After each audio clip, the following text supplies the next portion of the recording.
Buenas noches, les habla José Guerrero desde Madrid, Cundinamarca. Concentrados como muchos estamos en las resueltas de las elecciones que se definirán el próximo 19 de junio de este año 2022, me llama profundamente la atención una intervención que escuché hace 8 días en una entrevista que le hicieron en la W Radio a uno de los candidatos. Creo yo que más por repetir que por conocimiento, ese candidato hablaba de los imperativos categóricos. Él no definía qué es un imperativo categórico, creo que no conoce la definición de un imperativo categórico, pero desde el punto de vista de la filosofía y de la filosofía del derecho podríamos entender un imperativo categórico como una cosa buena en sí misma.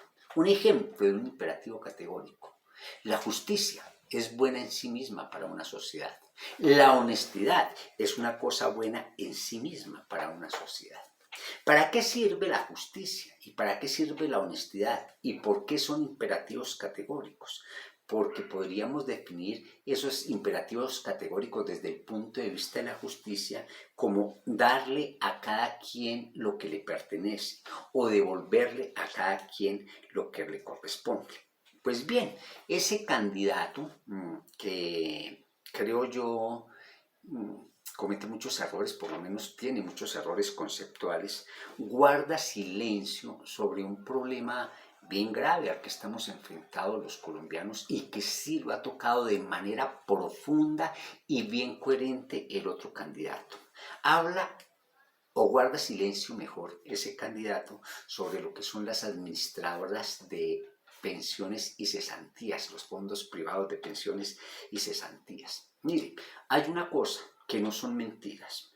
Ahí en el artículo 20 de la Ley 100 de 1993 se establece que todos los colombianos que cotizamos a los fondos privados de pensiones estamos obligados a pagar por comisiones y por impuestos y por administración de nuestros recursos el 28% del valor total de nuestros ahorros. Es decir, le pegan una tajada de más de una cuarta parte a todos nuestros ahorros, a todos los ahorros que depositamos mensualmente. Ese 28% es mayor al IVA. Y ese 28% que nos descuentan a todos los colombianos por la derecha es mucho mayor al impuesto de renta que pagan las 200 familias más ricas del país.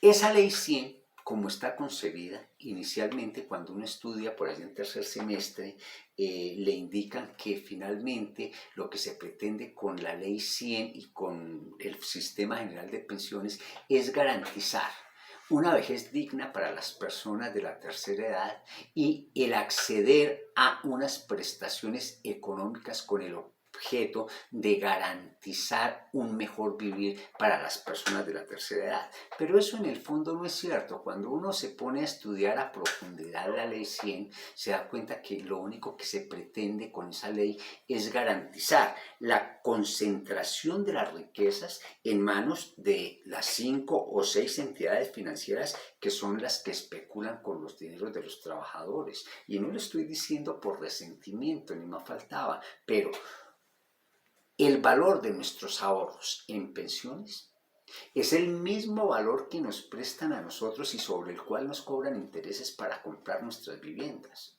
Es el mismo dinero del que nos prestan a nosotros y nos cobran intereses para comprar nuestros carros. Es el mismo dinero que nos prestan y nos cobran intereses para comprar nuestros electrodomésticos. Es decir, nos están cobrando intereses sobre nuestra propia plata, pero además les tenemos que pagar un interés o un impuesto del 28%. Eso es usura y agiotismo puro. Decía yo que finalmente esa ley lo que busca es garantizar la concentración de la riqueza. Ese candidato que habla de los imperativos categóricos guarda silencio.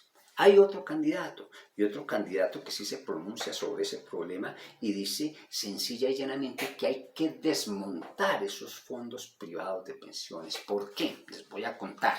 En el año 2021 los fondos privados de pensiones como producto de ese descuento del 28% y de trabajar con el dinero, es decir, con el 72% restante, se ganaron 44 billones de pesos. ¿A qué equivalen esos 44 billones de pesos que con nuestra plata se ganan los fondos privados de pensiones? Esos 44 billones de pesos equivalen a lo que el gobierno nacional invierte en 8 años para la vivienda de los colombianos.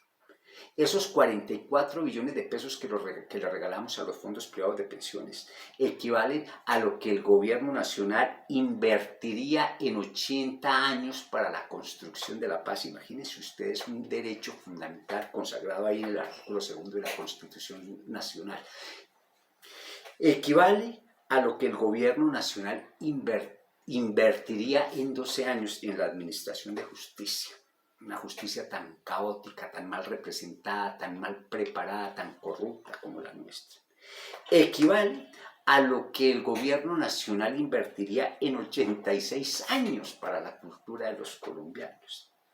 Equivale a lo que el gobierno nacional invertiría en 16 años para la agricultura del país. Es decir, un país que no ha garantizado su soberanía alimentaria y que no protege a los pequeños y grandes agricultores, es un país que está destinada a la crisis total. No se garantiza la soberanía alimentaria, pues es un país que está a puertas de una crisis.